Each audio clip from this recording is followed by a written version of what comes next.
December 15th, 1256, just before dawn.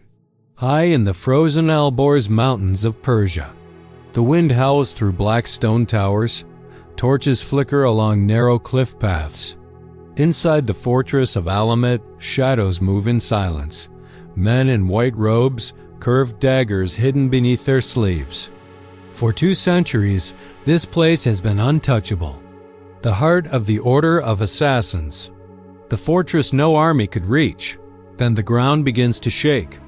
At first, it feels like thunder trapped beneath the earth, a low, distant growl. You can almost feel it through the stone floor. Cups rattle. Horses scream in the lower stables.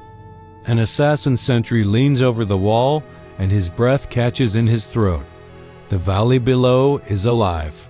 Thousands of fires stretch across the darkness like a second sky. Siege towers crawl forward. Drums beat slow, heavy, merciless. The Mongols have arrived, not raiders, not negotiators, annihilators. By torchlight, banners snap in the wind. The black standards of Hulagu Khan, grandson of Genghis Khan, commander of the greatest killing machine the world has ever known. Where his army goes, cities disappear. Rivers clog with bodies. Kingdoms become dust. And now, their eyes are locked on Alamut. Inside the fortress, the assassins feel something unfamiliar: fear. For generations, the Order of Assassins ruled from the shadows. Founded by Hazenai Sabah in the late 11th century, they were not an army, they were a nightmare. Their warriors, called Faidahi, trained not to fight battles, but to end wars with a single blade. Kings, generals, crusader lords, caliphs. No one was safe. They slipped into courts disguised as servants, slept beside their targets, whispered death before striking. Sometimes they didn't even run. They waited to be killed, believing martyrdom guaranteed paradise. Their mountain fortresses, Alamut, Mehmendiz, Gurdku, were carved into cliffs like eagle nests, narrow paths, hidden gates, boiling oil traps, archers who could shoot men off saddles from hundreds of feet above. Empires tried to destroy them. Empires failed. Until the Mongols. Hulagu Khan did not fear legends, he erased them. By 1253, the Mongol Empire stretched from Korea to Eastern Europe, but Persia still resisted. And worse, the assassins had tried something unthinkable.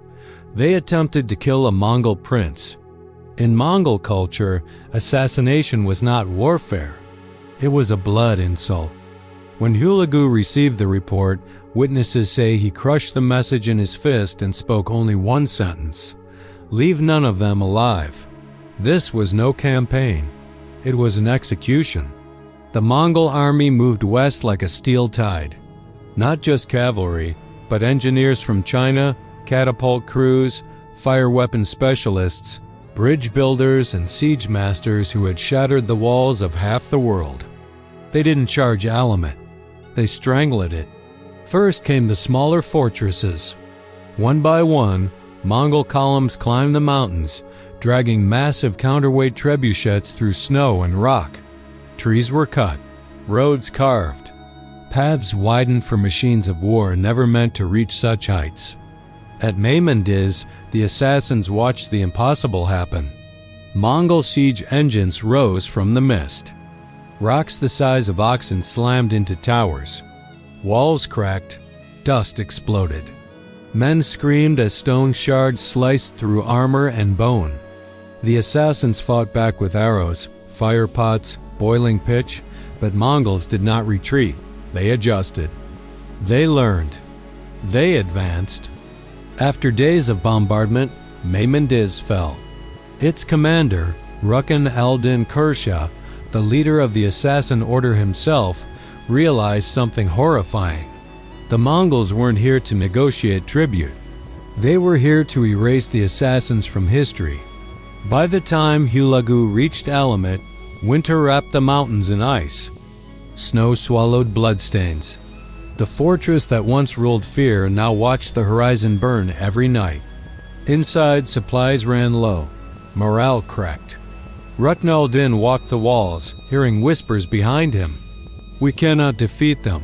They will kill us all. There is no escape." The assassins had mastered psychological warfare, but now it was being used against them. The Mongols sent no threats, no boasts, just silence and stone. Trebuchets launched day and night. Each impact shook the mountain itself. Towers collapsed like sand. Fire arrows burned libraries older than nations. Scrolls turned to ash mid-air. You can almost smell it. Burning parchment, horse sweat, iron dust, and cold death carried on the wind. And slowly, the myth of invincibility died. Then Hulagu sent his message, not mercy, not surrender, submission. Rukn al-Din hesitated. His men were trained to die, not yield. But Hulagu promised something seductive, survival. So the assassin leader did what no assassin before him ever had. He walked out of Alamut alive. The gates opened. White banners rose. The legendary fortress of shadows surrendered to the masters of annihilation. But the Mongols were not finished, not even close. Because Hulagu Khan had not come to conquer the assassins. He had come to erase their existence. And what he would do next would turn surrender into slaughter. The gates of Alamut creak open. Cold air spills into the courtyards like a warning breath. Mongol cavalry wait below, motionless, their horses steaming in the snow. Steel lamellar armor glints under pale winter sun. No cheers, no celebration. Only discipline. Rukn al-Din Kershaw, last Grand Master of the Assassins, walks forward wrapped in heavy robes. His boots crunch on frost. Behind him, warriors who once killed kings now lower their eyes like prisoners. You can almost feel the tension in the air, that strange moment when two worlds collide, one built on shadows and blades, the other on thunder and extinction. Hulagu Khan does not rise from his chair. He studies Kershaw as if inspecting livestock. Around him stand generals who have drowned cities, engineers who burned fortresses into memory, guards whose swords have never known mercy. Kershaw bows.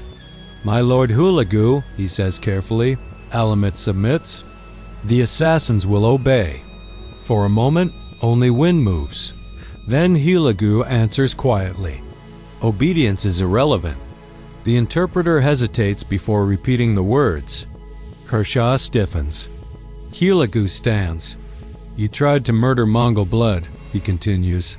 "For that, your order does not deserve borders, or names, or history.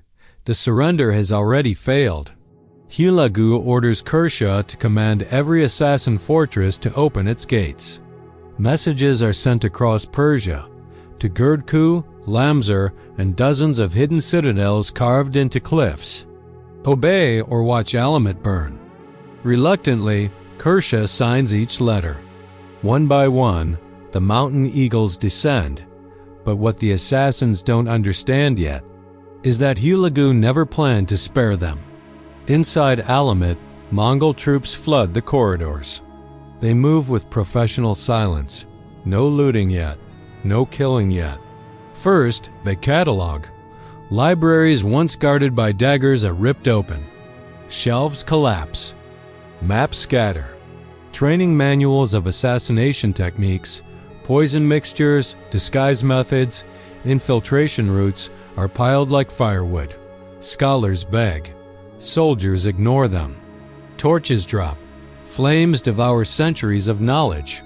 Smoke rolls through halls where whispered death once lived. You can almost hear paper screaming as it curls into ash. Alamut is not captured. It is sterilized. Then the executions begin. Not chaotic, systematic. Assassin warriors are lined along the cliffs, hands bound. Faces calm, some still believe martyrdom waits. Mongol officers raise their arms. Arrows fly. Bodies fall hundreds of feet into frozen ravines below, shattering against stone like broken weapons. No speeches, no trials, just efficiency. Kershaw watches his empire disappear man by man. And still, he believes he might survive, because Hulagu hasn't killed him yet. Hulagu orders Kershaw to travel with him eastward, supposedly to meet the Great Khan for final judgment. It sounds like mercy. It is not. As the Mongol host march, more assassin fortresses surrender along the route.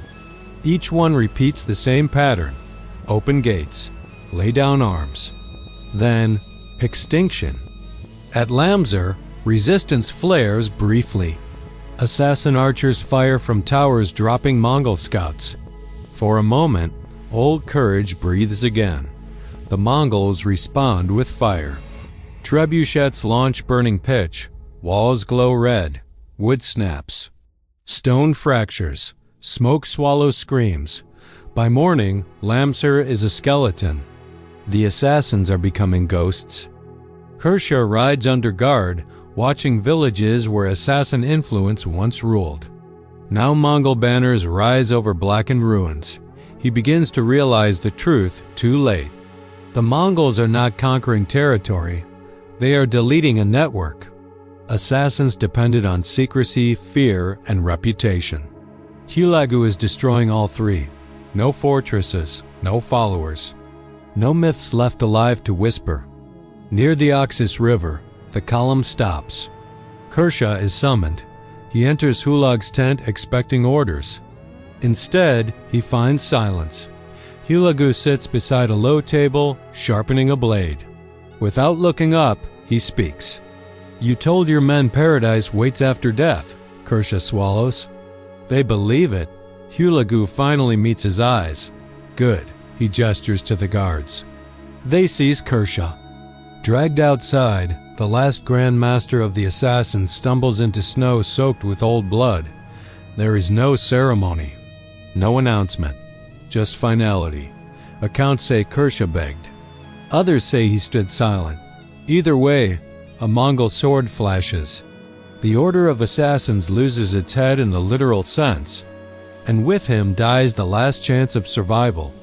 But Hulagu is still not finished, because one fortress remains unconquered. One mountain still defies the storm: Girdku, the strongest assassin stronghold ever built. Supplies for decades, walls fused into living rock.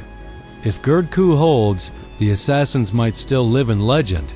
Hulagu turns his army toward it, and for the first time, the Mongols prepare for a siege that will test even their unstoppable machine. Because Girdku will not surrender quietly. It will bleed and make the Mongols pay for every inch. The mountain waits. So does annihilation.